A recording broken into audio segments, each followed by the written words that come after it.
C'est parti pour la deuxième mi-temps du Clubhouse. Alors, vous n'avez pas quitté le plateau, heureusement, hein. Avec moi, ma coéquipière Morane et nos deux invités, Gabriel Wagner et Daniel Gross, donc respectivement président et vice-président du basket club du Pays de Bitche. Alors, je vais vous présenter un petit peu tous les deux. Gabi, tu as 47 ans, tu es directeur informatique et tu vis à Bitche. Et Dani, tu as 63 ans, tu es retraité, tu habites également à Bitche. Tous les deux, vous êtes, donc ça je l'ai dit, respectivement président, vice-président. Est-ce que c'est correct ? Tout est correct. Oui, Okay. c'est bien ça. Aujourd'hui, vous venez parler, bon, on le voit très bien hein, sur vos dossards, de la 10e édition de la Bitchoise. Avant cela, est-ce que vous pouvez me dire comment un club de basket s'est retrouvé à organiser finalement une course à pied? On ne voit pas ça très souvent. Comment ça a démarré en fait? En fait, le départ de la Bitchoise, donc c'était un ami qui avait lancé à l'époque le concept pourquoi on ne pourrait pas organiser ça dans le cadre d'Octobre Rose, et donc il fallait une association support. Donc sur Bitche, forcément ils se sont retournés vers le basket club puisqu'on avait l'habitude d'organiser des manifestations. Et c'est comme ça qu'on s'est lancé petit à petit pour grandir. Et puis voilà, on arrive aujourd'hui à la 10e édition déjà. Toi, à l'époque, tu n'étais pas encore président, hein, c'est ça, Gabi? J'étais pas encore président. Mais voilà, peut-être préciser, mais la plupart des personnes le savent, mais aujourd'hui, c'est plus que le basket club. Le basket club reste l'association support, mais il y a vraiment toutes les associations bitchoises qui participent à cette manifestation. Donc c'est un événement qui réunit un peu la ville, quoi. C'est ça.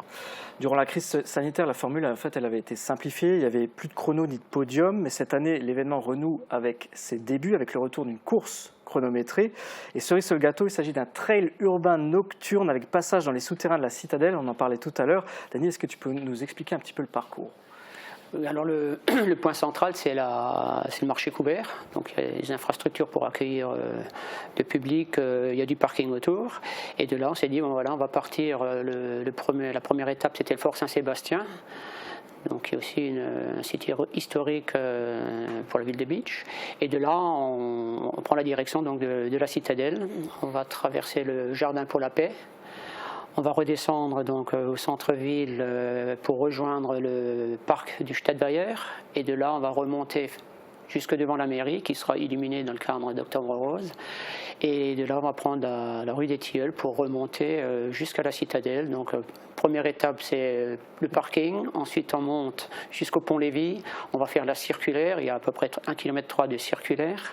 Et quand on a fini la circulaire, donc là, c'est la cerise sur le gâteau. On va monter carrément sur le plateau supérieur. Et quand on sort du tunnel sur le plateau supérieur, on va tout de suite redescendre pour se faire 280 mètres dans les souterrains, ressortir à l'autre bout de la citadelle. On va terminer par une circulaire haute le long des remparts, avant la redescente à l'arrivée au marché couvert.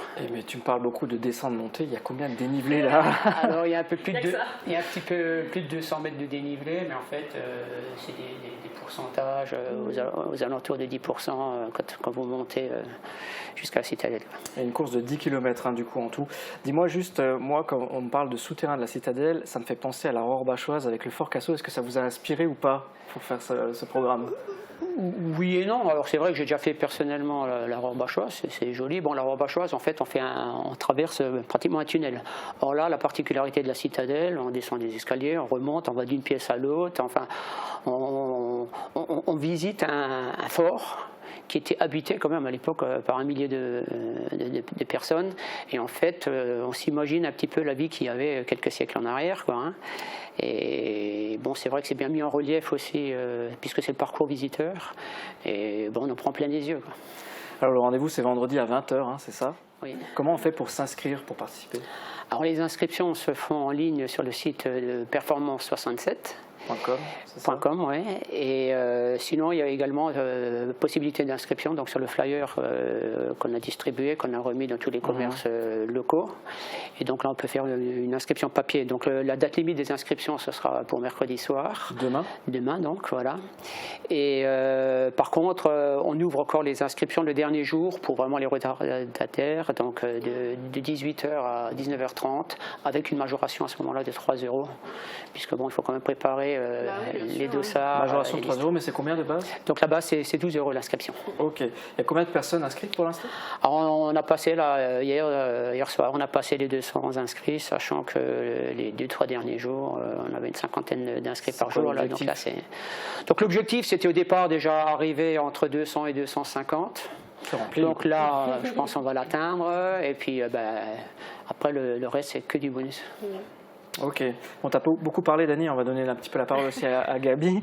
Ça, c'est vendredi soir, et il y a également des marches prévues donc dimanche. Et là, on est sur le même programme que les dernières années, c'est ça? C'est ça, la marche autour de l'étang d'Asselfourt, toute la journée, de 8h à 16h.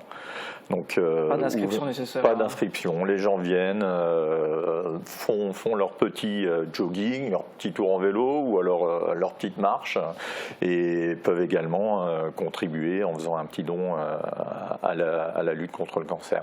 Alors j'aimerais bien que la régie remette juste la dernière photo qu'on vient de voir, et Gabi, j'aimerais bien que tu la regardes parce que moi j'adore cette photo. Oh mon Dieu. Je courais encore à l'époque. Et je vais bien te laisser la commenter. Qu'est-ce qu'on voit là? C'est moi et mon fils. Alors je ne sais plus en quelle année c'était. D'accord, c'est pas récent. Ça doit avoir 4 ans à peu près. Je pense que c'était la première édition qu'on a dû faire à Asselfourt. Ouais.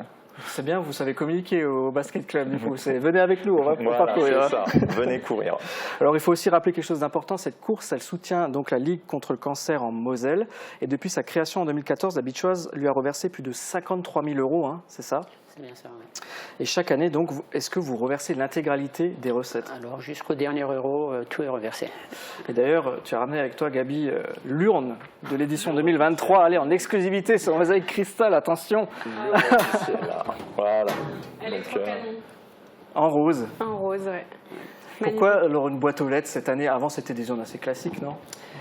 Oui, parce qu'on voulait vraiment être dans le concept d'Octobre Rose, et on s'est dit, voilà, c'est quand même plus conséquent d'avoir une grande boîte aux lettres, et c'est plus simple aussi pour mettre un billet que dans une petite boîte. Voilà. Est-ce qu'après vous allez la garder au COSEC, celle-ci ou... Ah bon, on l'arrange pour les éditions suivantes. Ah, oui. Vous n'allez pas l'utiliser tous les jours Non, là c'est vraiment spécifique pour la Beachoise. Voilà. Okay. C'est la deuxième, elle a déjà une petite sœur. On sait déjà du coup qu'il y aura une 11e édition. Vous avez dit du coup vous reversez l'ensemble des recettes, mais du coup ça coûte de l'argent au club, hein, parce qu'organiser un événement ça coûte quand même des sous. Oui, en fait on est obligé de faire l'avance des frais de toutes les dépenses qu'on engage, hein. Par exemple pour les maillots, la publicité, sachant que le vendredi soir là, on a aussi une grosse animation au marché couvert, donc avec musique, restauration, donc effectivement on a des frais qu'on engage, et c'est le trésorier du club qui fait l'avance des frais, quoi. Ok, j'aimerais qu'on revienne un petit peu sur le club si vous voulez bien. Donc là on a parlé de la Beachoise. L'année dernière vous avez fêté les 60 ans du basket club du Pays de Beach. Alors on s'en rend pas forcément compte, mais le basket en fait à Beach c'est une institution. Oui, c'est ancré dans la ville depuis de nombreuses années. Et je dirais on a de la chance d'être une association qui a encore beaucoup de membres actifs, quoi. Et c'est ce qui fait qu'on est toujours présent. Alors, il y a l'aspect sportif, hein, mais il y a également l'aspect intégration à la vie associative de la ville, parce qu'on est pareil, toujours présent chaque année aux estivales. On a plusieurs manifestations tout au long de l'année où on essaye d'animer la ville. L'équipe 1 actuellement elle évolue en D2 côté Barin, et gros changement cette saison, on va le voir sur l'image, il y a un nouveau coach, donc John Pierrot à gauche a cédé sa place à Éric Lobjoie à droite. Pourquoi ce changement? En ce changement, simplement parce que John a d'autres contraintes également, donc vis-à-vis de la commune. Ouais. Voilà, donc on peut pas se couper en deux. Et donc, et on arrivait en fin de cycle également, et donc c'est pour ça qu'Éric a repris l'équipe. Éric, qui du coup, il faisait déjà partie du club, hein, c'est ça? Il fait partie du club depuis de très nombreuses années. Il était joueur encore, il joue encore un peu de temps en temps, et là il a repris le coaching. Alors dans cette émission, on parle souvent de votre équipe Fagnon, mais il y a aussi une équipe 2, il y a une équipe féminine chez les seniors, il y a aussi des jeunes. Est-ce que vous recrutez actuellement? Alors, Pas dans toutes les catégories. C'est-à-dire Il y a une nouveauté également dont on peut parler cette année, c'est une mise en place d'une section micro-basket pour les tout petits de 3 à 5 ans. Donc il y a cette partie-là où on ne recrute pas parce qu'on est limité en termes de nombre de places et c'est déjà plein. On s'est limité pour une première année, on s'est limité à 12 personnes et donc là les 12 enfants c'est plein depuis un moment. Et après il y a l'école de basket dont s'occupe Dany. Qui regroupe une vingtaine de personnes, c'est ça? L'école de basket, on a remis ça le mercredi après-midi puisque c'est un créneau qui était disponible pour les enfants. Et là, on tourne, on est à 30 gamins là, déjà. C'est un luxe en fait que vous avez d'avoir trop de jeunes en fait. On en a trop là, ouais. Donc du coup, les jeunes en fait de 3 à 11 ans, on a énormément de licenciés cette année. Donc là, on a clôturé, on n'accepte plus personne malheureusement. Alors c'est quoi les objectifs sportifs cette année, surtout côté senior? Alors côté senior, j'en ai parlé justement avec Eric. Moi j'ai toujours été un compétiteur, donc j'essaie d'aller le plus haut possible. Mais c'est de prendre un match après l'autre. Et après une saison est longue, il peut y avoir des aléas, des blessures qui font qu'à un moment donné, ça va être plus compliqué pour l'équipe. Mais si ça reste dans l'état, je pense qu'ils ont les possibilités de jouer les tout premiers rôles du championnat. Ok. Alors là, tous les deux, 47 et 63 ans, vous jouez encore au basket ou pas? Alors l'année dernière, oui. Mais cette année, pareil, au niveau senior, il y a un gros effectif. Donc je cède ma plage parce que je fais du coaching encore à côté, donc pour garder un peu de temps avec la famille. Mais c'est pas une question d'âge. Non, c'est plus une question de temps. L'envie est toujours là. Toi, Dany? moi c'est pareil, je donne un coup de main, je dépanne quand il le faut, mais bon, je suis plutôt orienté vers des fonctions d'encadrement, coaching ou alors d'arbitrage aussi, puisque sur les matchs que l'équipe de joue, il n'y a pas d'officiel de désigné, donc souvent je saute dans la brèche pour diriger les rencontres. Tous les deux, ça fait longtemps que vous êtes au club. Ah oui, Dany, tu m'as dit plus de 50 ans. Moi j'ai commencé, j'avais 11 ans. Je suis tombé de la marmite et puis... Et toi? Moi ça fait que 9 ans. 8 ans de présidence, mais que 9 ans que je suis au club. J'imagine que vous êtes aussi pour l'âme du club, l'esprit. C'est quoi l'esprit du BCPB? C'est avant tout un esprit de famille, je pense. Parce que notre slogan, c'est les copains d'abord. Les copains d'abord, voilà. Okay. Donc ça reste, voilà. Ça en dit long, quoi. Ça, et puis on a aussi un peu, comme vous, votre table, là, le clubhouse, c'est aussi notre lieu de rencontre. Ah bah voilà. Voilà. Puis qu'on a inauguré l'année dernière à l'occasion donc des 60 ans. Et nous, on l'a inauguré cette année. Voilà. et chez nous, le clubhouse, donc ça s'appelle le Char. Donc c'est le clubhouse. André Rimlinger, c'était le fondateur du club. Voilà.